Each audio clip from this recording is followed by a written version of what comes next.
Well, I hope you enjoyed today's video. I've been trying to get this piece of fuzz off my fez for the entire duration of the video playlist, and looks like it's not happening. So I'm just going to jump right onto Dana's ankles and start chewing. That's right, I'm a Dana White ankle biter. The dude doesn't care what I have to say, but I'm going to say it anyway just because maybe the fans care. I don't know. Anyway, this today's playlist demonstrated the pickle the UFC painted themselves in when they put all the blame for the cancellation of UFC 51 on UFC light heavyweight champion Jon Jones. It's a questionable strategy when the guy's your only emerging star, because look at who we've got. Brock Lesnar, retired. George St. Pierre, injured. Anderson Silva, aging. Jon Jones is the only up-and-comer that looks like he's going to be a dominant champion for a long time and has the makings of a superstar. He's an American and English speaker, things that Junior Dos Santos, the heavyweight champ, is not. He's Junior Dos Santos being a Brazilian and who speaks Midland English but doesn't have a great deal of personality anyway. So we're going to be looking at Jon Jones carrying the promotion for some time. That's the best guess any prognosticator would make, is that Jon Jones is due for a considerable reign at light heavyweight. I think the only thing that's going to beat him at light heavyweight is his body's continuing to grow, and he's going to fill out and become a heavyweight. Whether or not Jones can beat somebody like Junior Dos Santos or Cain Velasquez to take the heavyweight title is an open question, but it's an exciting one, and I think one fans will want to see answered. So it does not behoove the UFC to tear down Mr. Jones. They need to be building this young man up. And obviously Jones has made some mistakes. I think it was a mistake for him to turn down Chael Sonnen at 151.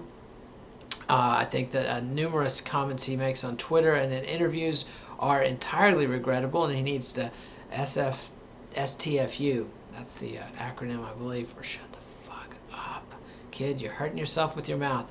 And anyway, Dana White does not help things by pinning all the blame for the UFC 151 cancellation on Jones. They need Jones to carry the promotion into the future.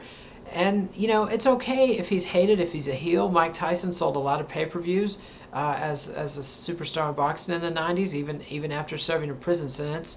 And I think, you know, Jones is certainly nowhere near the depths that Mike Tyson sunk to, even with a DWI conviction.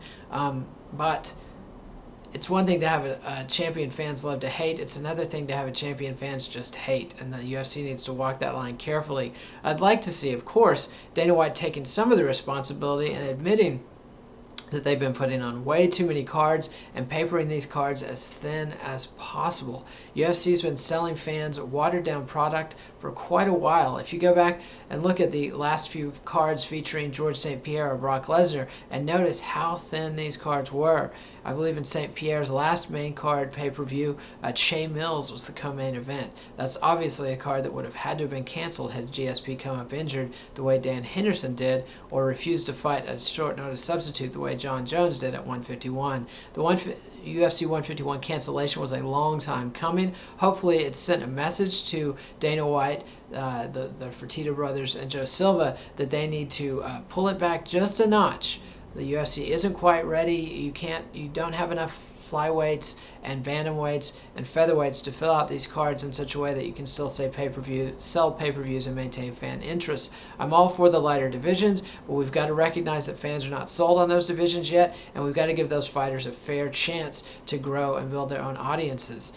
Anyway, that's my rant of the day. If you like that sort of thing, go ahead and subscribe to our MMA Nation YouTube channel, and you can get all my rants as soon as I upload them to YouTube. And we'll be back tomorrow with another MMA of the Day playlist. In the meantime, let me know what you think. Look forward to hearing from you. Enjoy.